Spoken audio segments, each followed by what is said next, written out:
Back on Adapt and Respond with me, RJ Young. Thank you for joining us here. We do this every day. If you're new to the show, please hit that subscribe button and follow us on Apple and Spotify, where you can listen to the audio podcast.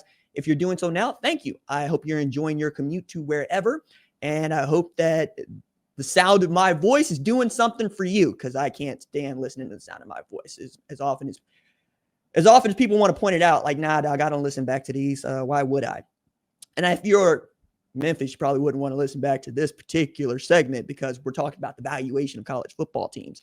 And I find it interesting, right? I like this stuff. I like it as theory and theoreticals, because we're never going to see the sell of a college football team, we hope. But with private equity coming in and teams and conferences never being more hungry for money to pay out, revenue sharing, name, image, and likeness, just to name two new costs that you had to add, it's not out of the realm of possibility for a private equity firm to want to take a large stake in a particular college football program.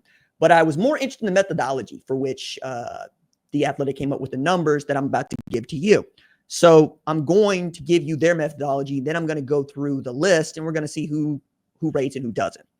So they said, we use real life pro transactions to gauge purchase price as relative to a team's revenue over the past 3 available years of data. NFL, NBA sales guided our ratios in the SEC and the Big Ten, while MLB and NHL were our rough benchmarks in the ACC and the Big 12.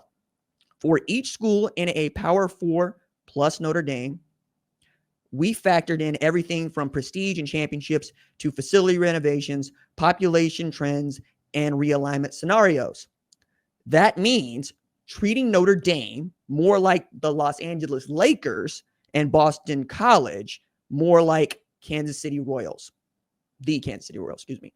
So it's kind of all over the map, but it might make sense for the individual teams themselves, which, that's how we treat college football, right? We don't rate Memphis the same way that we rate Clemson, right? Clemson's won national championships, plays in the ACC. Memphis has gone from Conference USA to the American, and as I have alluded to, tried to join the Big 12, not once, but twice. So what we have here is Texas at the top, which I don't think shocks anybody, because if you looked at you make overall revenue, you would see Texas and Texas A&M are 2 of the top 5 teams each year, because those athletic departments don't lack donors, and they don't lack oil money.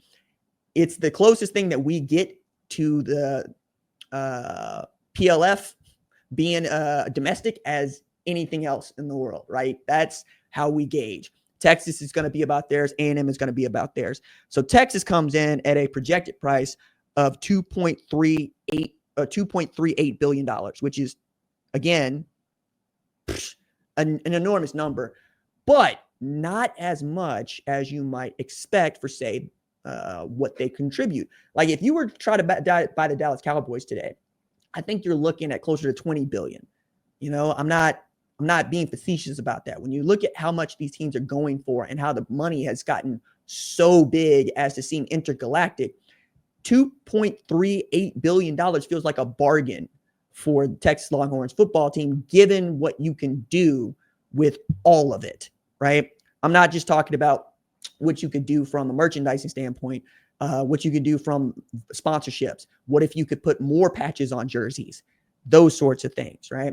I think that if there was a pool of people that saw that number and said, hey, is Texas for sale? You would get a lot of Texas businessmen to go in on this, and probably one majority owner in particular. Behind them, you get Georgia at $1.92 billion. So only one team is above $2 billion, and that's the University of Texas, with Georgia trailing them. Ohio State coming in at third with 1.9, so just $200,000 behind Georgia, but I think Ohio State would dispute all of this, given the economic impact of what Ohio State home games are, especially when that team is really good, ranked inside the top 5, means for Columbus and the state of Ohio. Notre Dame checks in at 4 at $1.85 billion. Michigan at 5 at $1.83 billion. Alabama at 6, $1.74 million. Oklahoma at 7, $1.49 billion. The Sooners, more than any other program in the entire country matter to the state. That's what that means to me. You can talk about Nebraska, but Nebraska's fallen off. You can talk about Arkansas. Arkansas is not won at the level that Oklahoma has won. And when we talk about teams that really don't have an NFL comp and only has one major team comp, yeah, you're talking about the Sooners, because that's what this state is built on. 1907 is when Oklahoma received statehood. By 1955, we're talking about a national championship. So it took less than 50 years. You know what I'm saying? That's what we do here. We play football. We play Sooner football. I realize that Oklahoma State has had some things to say. I also know my alma mater, University of Tulsa, has 4 Pro Football Hall of Famers. Hello. But if you're talking about what runs the state and what the state is recognized for, first and foremost, internationally, it is Sooner football, right? After Oklahoma, we get USC, which is interesting because SC likes to think quite a bit of itself. Tennessee, LSU, Penn State, Florida, Auburn, Oregon. Oregon is the first team under $1 billion here. As Auburn having won that national championship 2010, probably doing a lot of work there. Florida having won 2006, 2008 Urban Meyer years. The one that's kind of squirrely to me here is Penn State. I get Tennessee because of what they've been here lately and making the college football playoff, having Nico Iamaleava drive such a conversation a couple years ago with his NIL signing. But Penn State hasn't won any national championship in the 21st century. Neither is Tennessee, for that matter.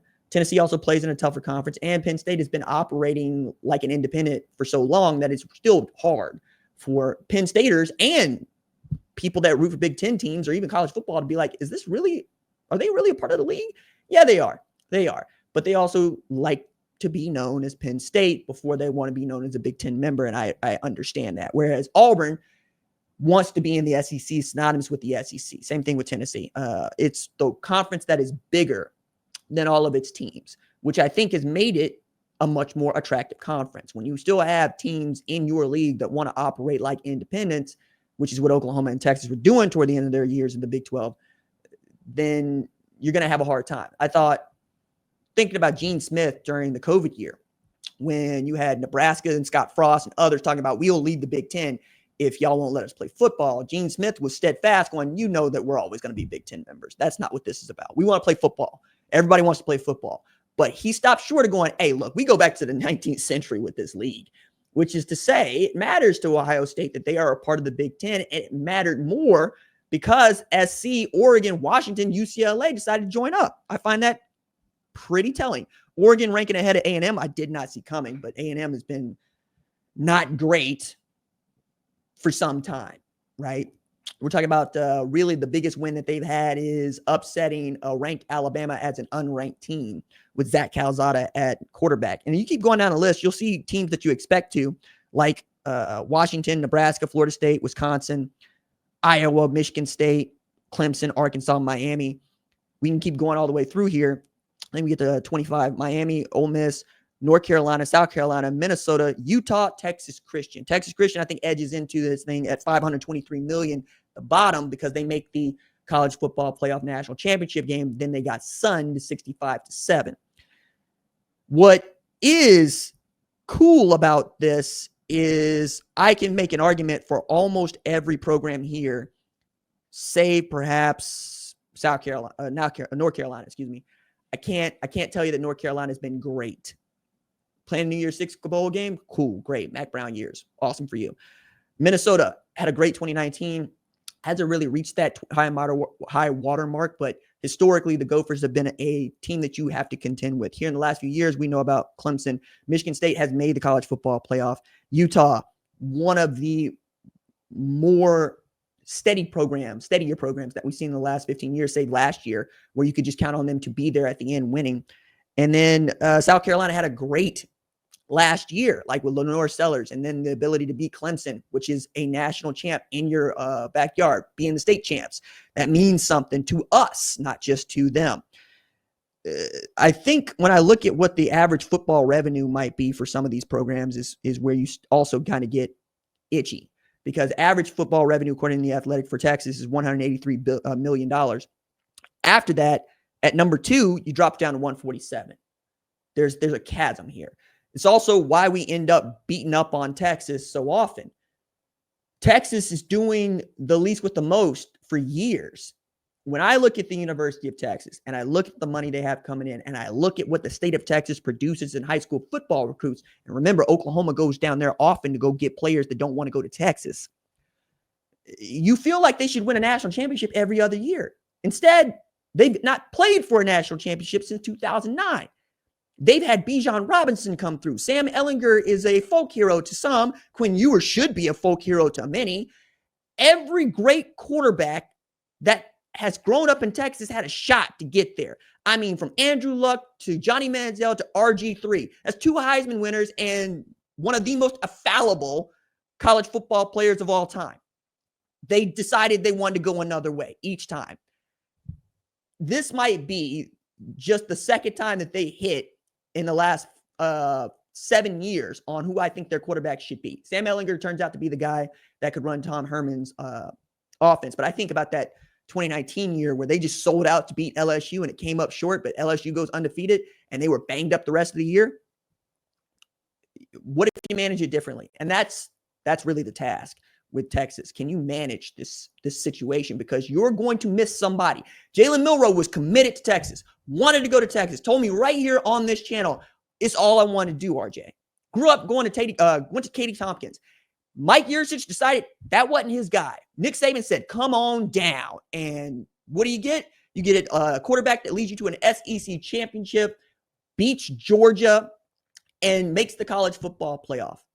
If there wasn't a Jaden Daniels, there would have been a Jalen Milroe. Like, that's how good that school, that state is at producing talent. And talent, again, that wants to go to Texas. So, yeah, when you look at these numbers and you see how much money they make and bring in, it only stands to reason that we're hard on them. And we should always be hard on them because they don't have any excuse.